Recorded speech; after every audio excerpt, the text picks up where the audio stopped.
আসসালামু আলাইকুম ভিউয়ার্স, আশা করি সবাই ভালো আছেন। আমাদের আজকের রেসিপি মচমচে বেগুনি। বেগুনির জন্য আমাদের যা যা লাগবে: 1 কাপ বেসন, আধা কাপ ময়দা,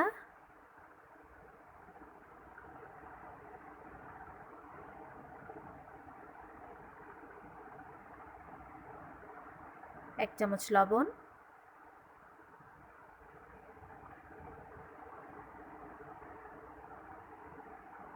আধা চামচ হলুদ গুঁড়ো,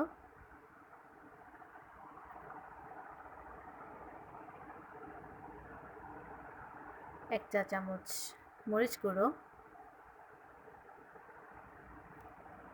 অল্প আরেকটু দেব,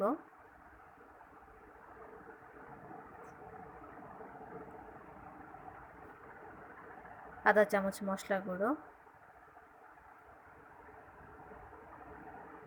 অল্প পরিমাণে বেকিং সোডা এবং আমরা সামান্য কালারের জন্য জর্দার রং ব্যবহার করব। এবার সবগুলো উপকরণ পানি দিয়ে ধীরে ধীরে মিশিয়ে নেব।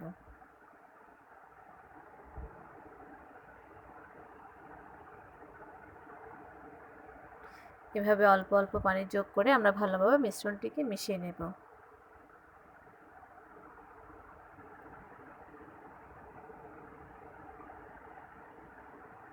খেয়াল রাখতে হবে যাতে মিশ্রণটি খুব পাতলা না হয়ে যায়। তৈরি হয়ে গেল আমাদের মিশ্রণ। এবার আমরা কেটে রাখা বেগুনগুলো মিশ্রণের মধ্যে ডুবিয়ে তেল গরম হয়ে আসলে তেলে ছেড়ে দেব। তেলটা কিন্তু খুব ভালোভাবে গরম করে নিতে হবে। এভাবে আমরা ধীরে ধীরে তেলে ছেড়ে দেব এবং কাঙ্ক্ষিত রং না আসা পর্যন্ত বেগুনগুলো ভাজতে থাকব।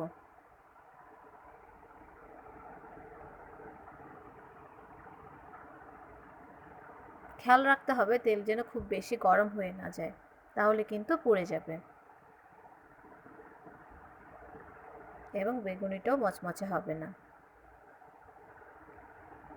তৈরি হয়ে গেল আমাদের গরম গরম মচমচে বেগুনি। দেখতেই খুব ভালো লাগছে, ইনশাল্লাহ খেতেও খুব ভালো হবে। আমাদের ভিডিওটি ভালো লাগলে অবশ্যই সাবস্ক্রাইব করবেন এবং শেয়ার করতে ভুলবেন না। ভালো থাকুন, নিরাপদে থাকুন।